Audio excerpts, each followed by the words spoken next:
With Count Dooku dead and Republic forces closing in and taking control of major worlds and hyperlane routes, the remaining Separatist leaders were in a panic as they desperately needed to gain a foothold somewhere in the galaxy that would allow them to counter incoming Republic offensives.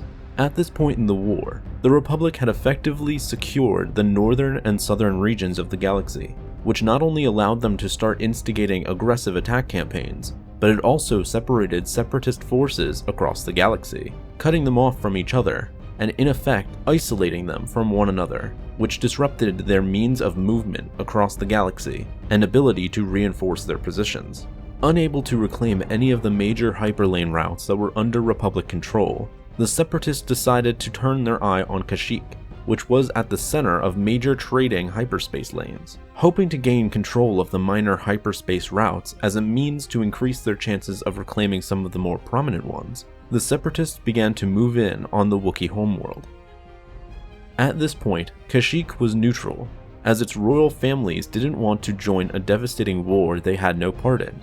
So at first, the Separatists tried to negotiate with the royal families and the king, rather than waste their resources of taking the planet by force.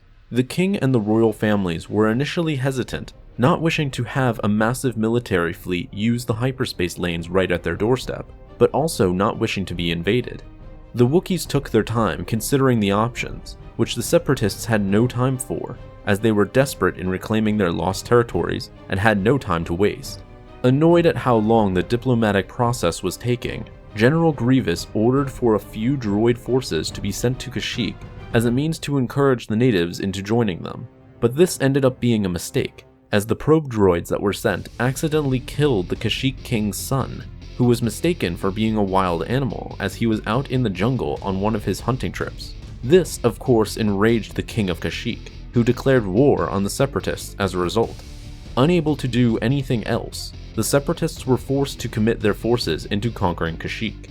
Not wishing to invade a planet they knew very little about, the Separatists aligned themselves with the nearby Trandoshans, who better understood the landscapes and vital landing positions on Kashyyyk. They were likely the source of information that helped the Separatists realize the importance and location of the oil refineries on Kashyyyk, which if destroyed would have crippled much of the Wookiees' ability to defend their cities, and thus force them to retreat. In exchange for their help, the Trandoshans were allowed to hunt and enslave as many Wookiees to their heart's content. Back on Coruscant, amidst the heated debate within the Jedi Council, one brave Jedi did what no one else would. He asked, "What about the droid attack on the Wookiees?" and thus brought attention to this horrendous invasion. Understanding what the Separatists were up to, Yoda, along with a few other Jedi, were sent to go protect the Wookiees against their droid invaders. Although the Republic clones and their Wookiee allies were heavily outnumbered, the massive boost in morale and fighting prowess from Yoda's battle meditation helped them fend off against the overwhelming droid forces. While this battle seemed it was going to go on for weeks, if not months, in reality it only lasted for a few days at most, as Order 66 was issued by Palpatine, which resulted in the clones to turn on their Jedi generals. Shortly after that, the invading droid forces were shut down, following Vader's takeover of the Separatist High Command Station on Mustafar. The few Jedi that survived were aided by some of the Wookiees, helping them escape. Those that helped the Jedi were hunted by the clones and executed for their treason. Other Wookiees that did no such thing were for the most part left alone, but they too would eventually find themselves at odds with their occupiers, as the newly formed Empire refused to leave the planet despite their victory. Eventually, some Wookiee tribes would rebel against the occupying Imperial forces, only to find themselves getting destroyed and turned into slaves for their actions against their new galactic rulers.